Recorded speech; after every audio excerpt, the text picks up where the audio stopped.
Hello everyone, welcome to my channel. तो आज जो हम बात करने वाले हैं टॉपिक है आपका रिवाइज्ड सिंप्लेक्स मेथड। ठीक है, इसमें हम लोग एक प्रॉब्लम उठाएंगे और उसको सॉल्व करेंगे रिवाइज्ड सिंप्लेक्स मेथड से। तो आप यदि मेरे चैनल पहली बार आए हैं तो लाइक कर दीजिए, सब्सक्राइब कर दीजिए और अपने फ्रेंड के साथ शेयर कर सकते हैं तो आप कर दीजिए।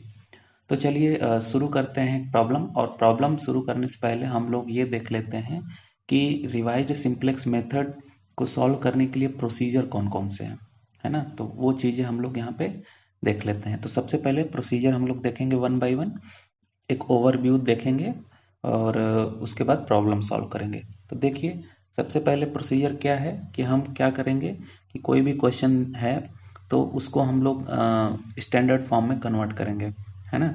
स्टैंडर्ड फॉर्म में कन्वर्ट करने का मतलब है कि ऑब्जेक्टिव फंक्शन होगा, है ना, उसके अलावा कॉन्स्टेंट होगा।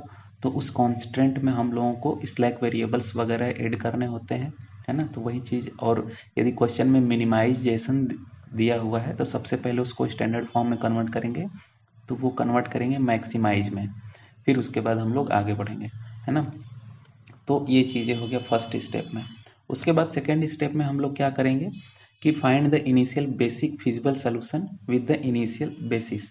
ठीक है, तो वो चीज़ें बेसिक फिजिबल सोल्यूशन हम लोग देखेंगे कि मतलब कि x1 स्टार्टिंग में इनिशियल बेसिक फिजिबल सोल्यूशन जब x1 x2 x3 जीरो होगा तो उसमें स्लैक वेरिएबल्स कितने कितने आएंगे, है ना। तो वो चीज़ हो गया। स्टेप नंबर 3 में क्या है कि हम ये जो क्वेश्चन दिया रहेगा वो आपका इस फॉर्म में दिया रहेगा और कांस्टेंट जो है इस फॉर्म में दिया रहेगा। तो हम क्या फाइंड करेंगे, F B C A cap and B cap find करेंगे। ठीक है, तो ए का मतलब क्या है कि कांस्टेंट के कोफिशिएंट हो गया, बी का भी मतलब हम लोग देखेंगे, है ना, कैसे निकलता है, कैसा कहाँ पे दिया रहता है। उसके अलावा सी कहाँ पे दिया रहता है वो चीज़ भी हम लोग देखेंगे। और ए कैप और बी कैप कैसे निकलेगा, तो हम यहाँ पे लिख देते हैं कि जो ए कैप होगा वो ए होगा और माइनस सी होगा।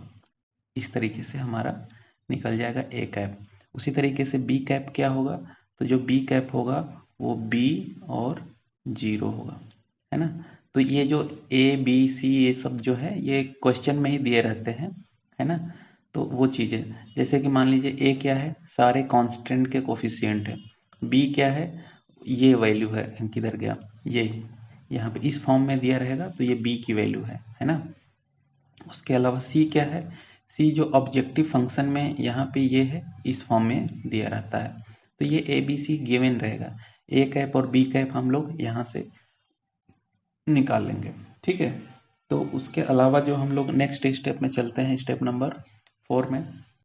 तो बी इनवर्स क्या है, बी इनवर्स से पहले हम लोग को बी पता करना होगा कि क्या है। तो बी क्या है, ये है बेसिस, है ना, ये है बेसिस। ठीक है, तो बी बेसिस है तो इसका मतलब क्या है कि जो बी होता है वो कितने स्लैक वेरिएबल ऐड हुए हैं वो चीज़ें हम लोग देखते हैं। तो जितने भी स्लैक वेरिएबल होगा उतने बाई उतने का ये मैट्रिक्स फॉर्म में बनेगा, तो ये बी हो गया। और इसी का जो भी मैट्रिक्स फॉर्म में बनेगा उसी को हम लोग बी इनवर्स निकाल लेंगे। ठीक है, तो ये चीज़ें जब हम लोग क्वेश्चन करेंगे तो उसमें आसानी से हम लोग को पता चल जाएगा और वहाँ से सॉल्व कर लेंगे। नेक्स्ट स्टेप क्या है, स्टेप नंबर 5। स्टेप नंबर 5 में हम लोग क्या फाइंड करेंगे, स्टेप नंबर 5 में हम लोग फाइंड करेंगे जेड जे माइनस सी जे। और ये हम लोग चेक करेंगे किससे, ये है हमारा C B into B inverse और क्या है 1 इंटू ए कैप।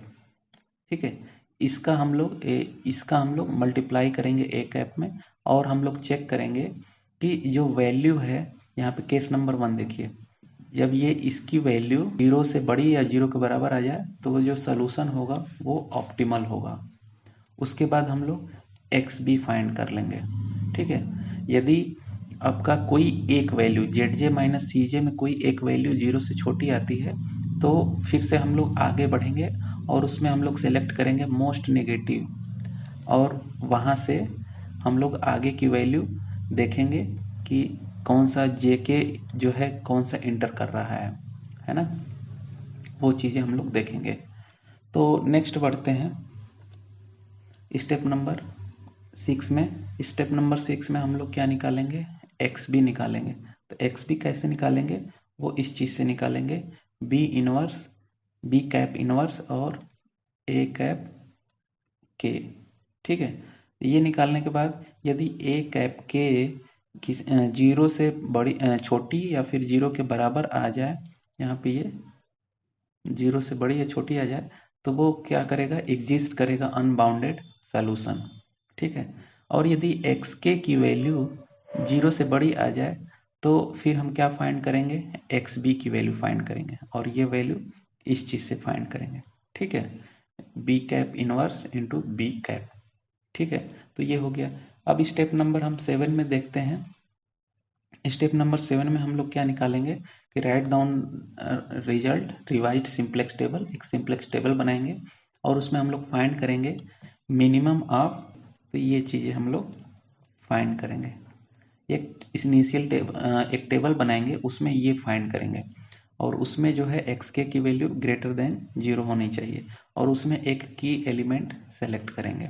ठीक है, तो ये चीज़ें हो गई। अब नेक्स्ट स्टेप में हम लोग क्या फाइंड करेंगे, हम लोग फाइंड करेंगे क्या चीज़, कन्वर्ट की एलिमेंट यूनिटी, मतलब कि की एलिमेंट जो होगा उसको 1 में कन्वर्ट करेंगे। जैसे मान लीजिए की एलिमेंट एग्जांपल के लिए 2 आ गया, तो उसको यूनिटी में कन्वर्ट करेंगे, तो यूनिटी में कन्वर्ट करने के लिए 2 से डिवाइड करेंगे।